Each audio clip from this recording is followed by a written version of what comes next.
Пайғамбарымыз саллаллаху мынандай бір хадисінде хижама туралы өздеріңіз білесіздер.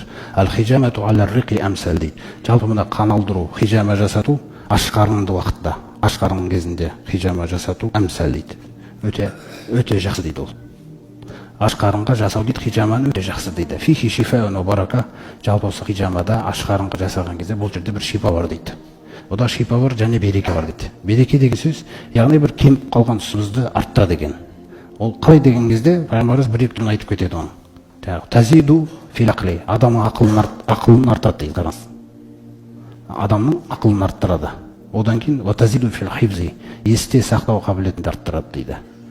Ва тазидул хафиза хифзан. Сондай-ақ бір нәрсені жаттап жүрген адамның жаттау қабілетін арттырады дейді.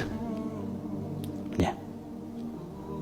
Фаман кана мухтажимен ала исмиллахи. Кім сендерден Алла Тағаланың есімімен бисмилла деп хижама жасататын болса, фалияхтажим яумал хумис дейді. Сосын күндерін белгілеп кеткен да, бейсенбі күні жасатсын дейді. Бейсенбі күні хижаманы бейсенбі күні жасатсын дейді. Уачтанибу дейді сосын. Яумал жумғати ва яумал сабти ва яумал ахад. Жұма күні, сенбі күні, жексенбі күні аулақ болыңдар дейді хижамадан. Ол күндерді жаңа хадисте айтып кеткен пайғамбар ұқсасын. Осы күндерде аулақ болыңдар дейді. Сосын айтады, уахтажиму яумал иснайни ва суласа. Дүйсенбі, жаңа бейсенбіні бір күн айтты, одан кейін екі күнді қатарынан айтып отыр. Дүйсенбі мен сейсенбі күндері. Осы күндері хижаманы жасатыңдар дейді. Дүйсенбі мен сейсенбі күнін атаған кезде пайғамбар саллаллаху мына нәрсені атайтын аяттағы Аюб алейхиссаламмен байланысты болғанын айтып отыр бұл хадисті. Фаиннахул яуму аллази сарафаллаху ан Аюба фихил бала. Өйткені дүйсенбі және сейсенбі күндері хижаманы жасатыңдар деп айтып отқан себебім, өйткені дәл сол күні Алла Тағала Аюбты жаңағы бәледен айықтырған дейді.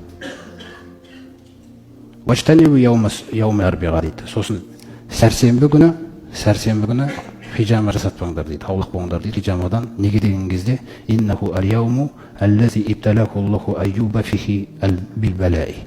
Өйткені Аюбтың ауруы сол күні келген дейді. Бұл хадисте пайғамбарымыз осындай нәрсені айтқан. Сондай-ақ фама ябду жузамун вала барасун илля яумал арбиға ау лайлата ал-арбиға дейді. Сондай-ақ сол кездегі замандардағы көбінесе алапес аурулар, шетілі бір жұқпалы аурулар, әртүрлі аурулар көбінесе сәрсенбі күні немесе сәрсенбінің түнінде жұғады дейді.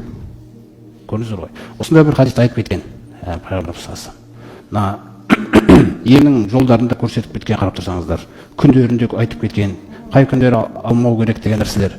Міне Аюб алейхиссаламға Алла Тағала шипа берген күнмен байланысты болғаннан кейін жаңағы хадисте айтып отырық.